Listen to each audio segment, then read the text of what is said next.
Hello everybody from Cambridge, Ontario. As you're probably aware, the Canadian women's national team are the reigning Olympic champions and are currently in Paris to defend their crown. What you may not know though is that was the second time that Canada have scored a gold medal in the Olympic Games for the sport of football. The first one took place in 1904 in St. Louis when a team known as Galt FC from what is now known as Cambridge took home the gold medal. So how did a team from this town go down south and take home the gold medal and now inspire a current modern day club? Well, let's go find out together.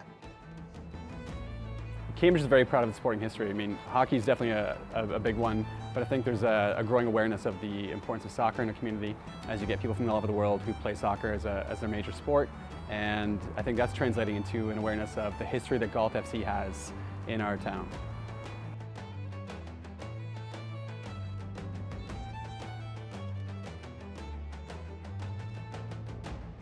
Yeah, so I'm Mark Anderson. I'm the owner and head coach of Galt Football Club here in Cambridge, Ontario. I started Galt FC back in 2019. That was the first year I started it, and I started it because I wanted my own son, who was 3 at the time, to be in a soccer program that was focused on fun, focused on affordability, and focused on community. Yeah, I first heard about the story of Galt FC probably about 10 years ago. I'm a big fan of history. I'm a big fan of legacy and what it can mean for a community in terms of culture and heritage and identity. And I think that it's important to really kind of maintain that and build on it. So they went to the Olympics for the 1904 games in St. Louis. So they played the first game November 16th, and they played again on November 17th.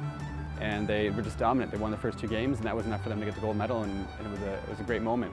And it was a big moment in Canadian sports history too. Galt FC, they used to draw crowds in excess of 3,000 people here at Dixon Park, which is pretty amazing when, in 1904, the population of Galt was just over 8,000. So they were getting a huge, huge portion of the community coming out to celebrate those things with them. We always talk about the legacy of the community and, the players that came before us and the people that came before us. There's a continuity here. People played here, we play here, and it's a nice thing to see happen. Community is at the forefront of everything the modern Galt FC team does. Cambridge, well, of course, it has grown exponentially since 1904. But there is really a sense of pride from being here that has stood the test of time. It is not easy to find out information about people who lived over a century ago. And historical records, well, there's not a lot of them on Galt FC, the Olympic winners of 1904. Sometimes though, a stroke of luck hits you when you least expect it. So yeah, I received an email out of the blue, and it was from a gentleman by the name of Howard Hall, who was the grandson of Alexander Hall. Alexander Hall was one of the players who played for Galt FC. He actually scored a hat trick in the November 16 game in 1904 at the Olympics.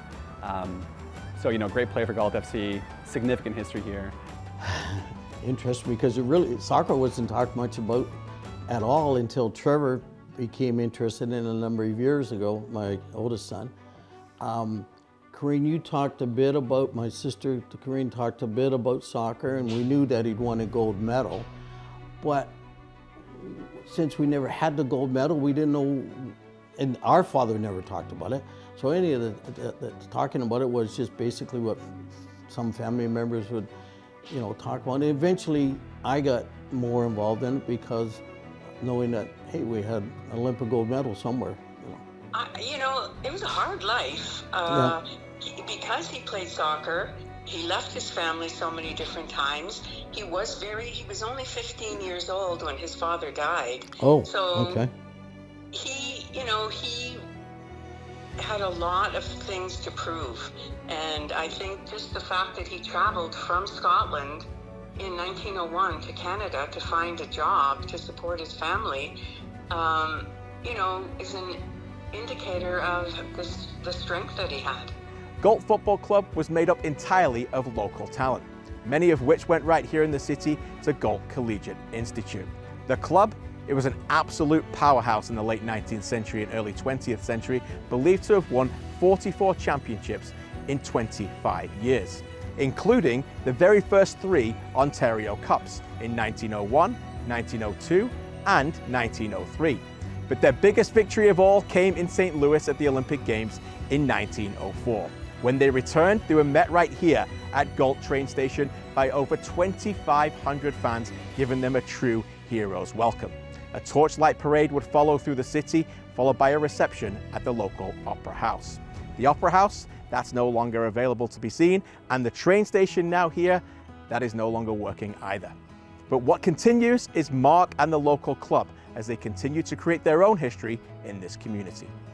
Yeah, so the modern day Galt FC just kind of builds on the same history of the club and its impact on the community. We're trying to do the same thing here. So our whole mission and value is about accessibility for kids and affordability for families. And the more kids we have playing soccer, the more kids that are engaged in any kind of activity in our community, the better off we're going to be for it. You know, there's lots of reasons why Cambridge is great. There's lots of reasons why things in Canada are great. And it doesn't have to be just about one thing, it can be about lots of things. You know, for Cambridge, I know that we talk about the buildings a lot in terms of our heritage and our history and our culture. But there's some significant like sporting moments or cultural moments or historical moments that have happened there too. And I think, you know, identifying those and maintaining them as best we can is pretty critical to, you know, creating that identity and that longevity of a community. 120 years after this fantastic Galt FC's triumph in St. Louis, much of their story is still being uncovered. The search remains for many of the gold medals. The modern day club has some ambitious plans as well. So who knows, this might be just part one of us telling of this story. The kids across the city could well make history of their own as well someday. That was a good session, we did lots of good stuff. The passing was good, the shooting was good, working together as a team was good. Timbits was pretty fun in the middle, right? 1, 2, 3, Timbits! Okay, nice practice guys, thank you.